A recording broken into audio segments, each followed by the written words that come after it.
Hello दोस्तों, इस video में आपका स्वागत है। इस वीडियो में हम चर्चा करेंगे कि हम किसी रासायनिक समीकरण को कैसे संतुलित कर सकते हैं।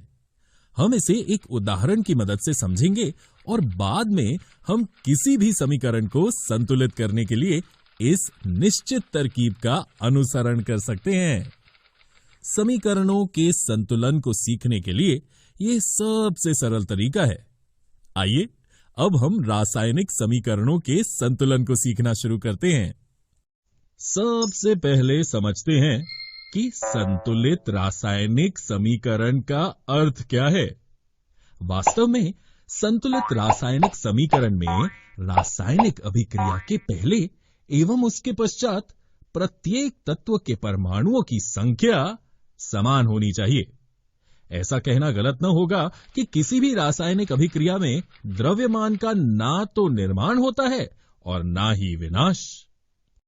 आइए हम उदाहरण द्वारा संतुलन विधि को समझते हैं। आयरन की प्रतिक्रिया पानी से करें जो आयरन ऑक्साइड और हाइड्रोजन पैदा करता है।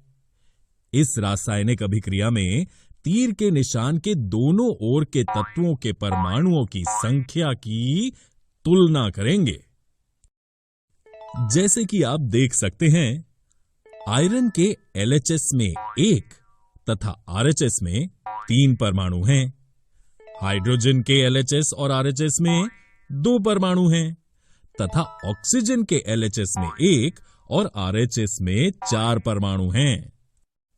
सुविधा के लिए हम सबसे पहले सबसे अधिक परमाणु वाले यौगिक को पहले संतुलित करते हैं, या हम यूं भी कर सकते हैं कि पहले धातु या अधातु को, फिर ऑक्सीजन और हाइड्रोजन को संतुलित किया जाता है। ये याद रखना आवश्यक है कि परमाणुओं की संख्या को बराबर करने के लिए हम अभिक्रिया में शामिल तत्वों तथा यौगिकों के सूत्रों को नहीं बदल सकते हैं। सबसे पहले Fe3O4 और उसके ऑक्सीजन तत्व को चुनकर संतुलित करने का प्रयास करते हैं।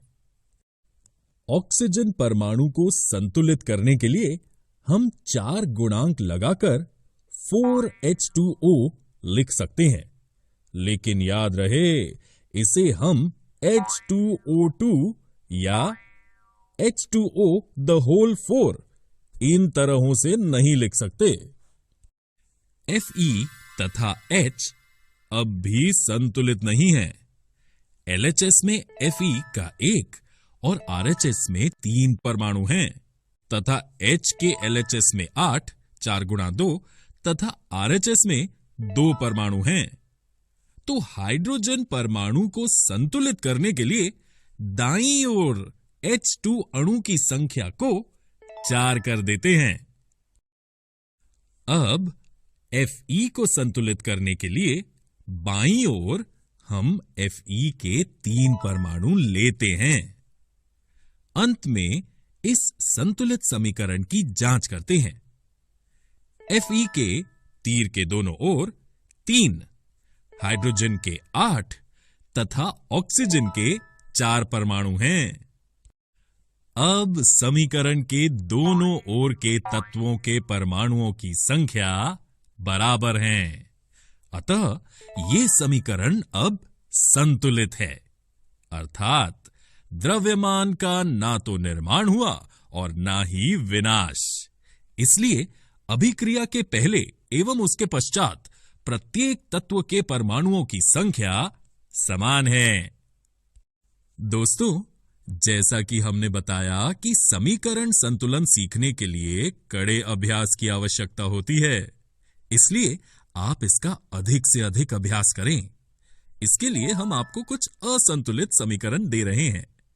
वीडियो को रोककर इनका बताई हुई विधि से संतुलन कीजिए और फिर अपने उत्तर का मिलान कीजिए। इस अभ्यास के बाद आप किसी भी समीकरण को स्वयं सरलता से संतुलित कर पाएंगे।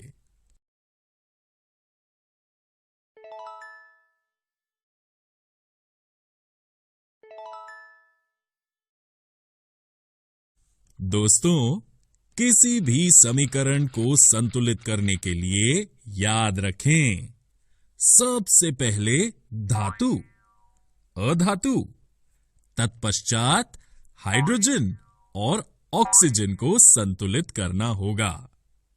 आशा करते हैं कि इस तरकीब से आप कठिन से कठिन समीकरण को सरलता से संतुलित कर पाएंगे। दोस्तों, इस वीडियो में हमने रासायनिक समीकरण को कैसे संतुलित कर सकते हैं, इसका अध्ययन किया। अगले वीडियो में हम रासायनिक अभिक्रियाओं के प्रकारों के बारे में जानेंगे।